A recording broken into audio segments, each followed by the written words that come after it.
Giving a clarion call to achieve mission 100 plus, BJP National President JP Nadda today started the party's campaign for the 2021 Assam Assembly polls in Silchar. Addressing a mammoth gathering, Nadda pledged to protect Assam's culture, language and identity. We have this report. 100 plus for BJP plus. This is the mantra that reverberated around the parade ground in Silchar as BJP National President JP Nadda kick-started the party's campaign for 2021 Assam Assembly polls from Barag Valley. मैं आपको एक बात बताने आया हूं, यह विजय संकल्प rally है। इस विजय संकल्प रैली में हमने संकल्प लेना है और मैं जो ये भीड़ देख रहा हूं, मैं जो ये उत्साह देख रहा हूं, मैं जो आपके मन में तड़प देख रहा हूं, आप इंतजार कर रहे हैं कि जैसे ही चुनाव आता है एक मौका और दो और भारतीय जनता पार्टी को आगे बढ़ाओ। इस बात को हम कहना चाहते हैं। BJP plus 100 plus, BJP plus 100 plus, हमको उस ओर आगे बढ़ना है। Addressing a mammoth gathering at the Vijay Sankalp rally, Nadda assured the people of Assam that the BJP will protect the state's culture, language and identity. Assam की संस्कृति, असम की भाषा, अहम की भाषा, अहम का अपना अस्तित्व, इन सारी चीजों को संभाल के रखने का काम भारतीय जनता पार्टी का है। भारतीय जनता पार्टी ने हमेशा संभाल के रखा है, इसको हमको ध्यान में रखना चाहिए। यहां के अधिकारों के बारे में भी चर्चा हुई, तो उसके प्रति भी अगर संवेदना रखी है तो वो भारतीय जनता पार्टी ने रखी है। इस बात को समझना चाहिए। यह असम का आंदोलन जब चल रहा था तो इसको देशव्यापी बनाने में सबसे पहले अगर किसी ने आवाज उठाई थी तो भारत रत्न श्रीमान अटल बिहारी वाजपेयी जी ने पार्लियामेंट के अंदर और पार्लियामेंट के बाहर आवाज उठाई। और असम आंदोलन के साथ सारे देश में भारतीय जनता पार्टी सदा सदा खड़ी रही। इसको हमको समझना चाहिए। असम की भाषा बहुत ही अच्छी भाषा और इसको संभाल करके रखने की जिम्मेवारी हम सब की है, जिसको हम लोगों ने किया है।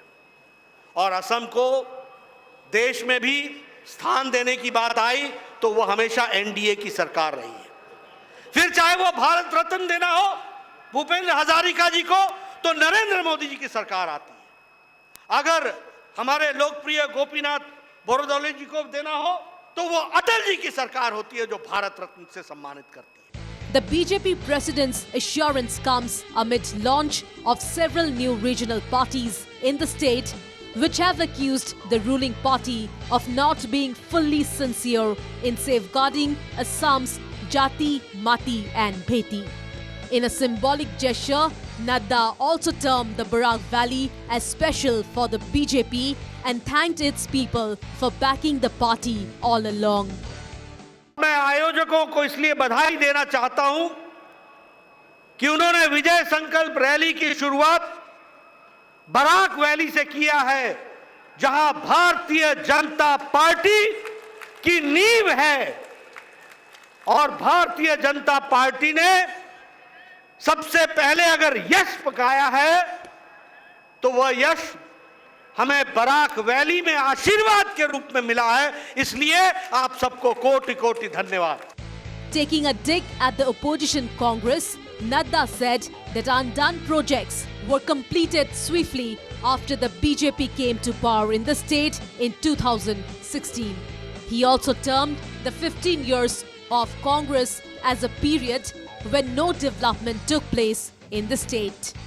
कि कांग्रेस के शासन में प्रोजेक्ट भी चलता था, काम भी चलता था, कभी खत्म नहीं होता था, दाम बढ़ा दिए जाते थे, एस्केलेट कर दिए जाते थे, लेकिन काम खत्म नहीं होता था।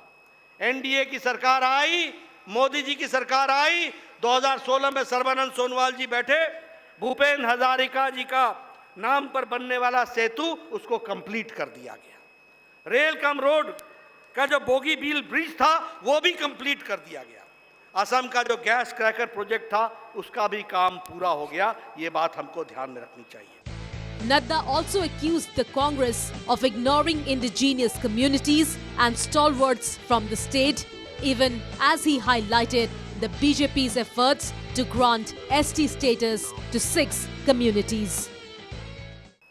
यहां 6 कम्युनिटीज, 6 प्रजातियां जिनको हम लोगों ने एसटी का स्टेटस दिया, लेकिन एसटी के स्टेटस देने में किसी का हक नहीं छीना, उनका हक बरकरार रखते हुए इनको भी एसटी का स्टेटस दिया। फिर चाहे वो मोरन हो, मोटोक हो, कुछ राजवंशी हो, ताई अहोम हो या फिर आदिवासी टी ट्राइब्स के लोग हो। आपने कभी देखा कि कांग्रेस सरकार ने हिम्मत की? कभी इन लोगों के बारे में सोचा? कभी इस तरीके की बातचीत की? Underlining the government's efficiency during COVID times, the BJP president lauded Assam for the way it handled the coronavirus situation. और मुझे खुशी है कि कोविड के दौरान असम ने बहुत अच्छा काम किया। आपका कम्युनिटी सर्विलेंस, मैं सर्बानंद सोनोवाल जी को और हेमंत बिश्व शर्मा जी को बधाई देना चाहता हूं। आज आपके यहां 0.047 फर्टिलिटी रेट है, इसके लिए आपको बधाई देना चाहता हूं कि आपने इतना अच्छा सर्विलेंस किया, कोरोना को सामने से लड़ करके आपने उसको रोकने का प्रयास किया है। Nadda's rally in Silchar is an indication that the BJP will go all out to ensure a star-studded campaigning for the Assam Assembly polls.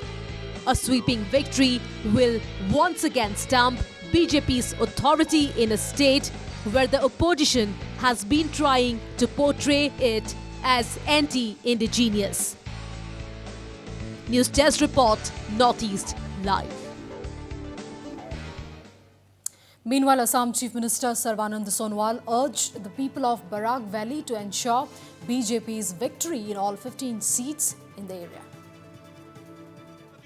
আপোনালোকে আগন্তুক দিনত এই বৰাক উপত্যকাৰ পৰা ভাৰতীয় জনতা পাৰ্টিৰ 15 গৰাকী বিধায়ক আপোনালোকে জিকাই পঠিয়াব লাগিব। 15খন বিধানসভা সমষ্টি আছে, প্ৰতিটো সমষ্টিৰ পৰা আমাৰ বিজেপি বিধায়ক ইয়াৰ পৰা জিকি গলেহে প্ৰতিটো সমষ্টিৰ ৰাইজৰ উন্নয়ন সম্ভৱ হ'ব। বৰাক উপত্যকা যদি কোনোবাই উন্নয়ন কৰিব পাৰে, ই কেৱল এটাই পাৰ্টি, ভাৰতীয় জনতা party. Assam Health and Finance Minister and NEDA convener Himanta Biswa Sharma reiterated that BJP's victory march had begun with Vijay Sankalp rally in Silchar. 2020 চন আমাৰ বাবে আনন্দৰ নাছিল, কিন্তু 2021 চন অসমৰ ৰাইজে ভাৰতীয় জনতা পাৰ্টিক আকৌ এবাৰ শাসনলৈ আনি অসমত অহা 5টা বছৰত উন্নয়নৰ আৰু এক নৱজাগৰণ সৃষ্টি কৰিব, তাৰ সংকেত আজিৰ সভাত আমি পাইছো। শ্ৰদ্ধা ৰাইজ, আজিৰ সভাৰ জৰিয়তে 2021 চনৰ বিজয় সংকল্প সমাৰোহ আমি আৰম্ভ কৰিছো।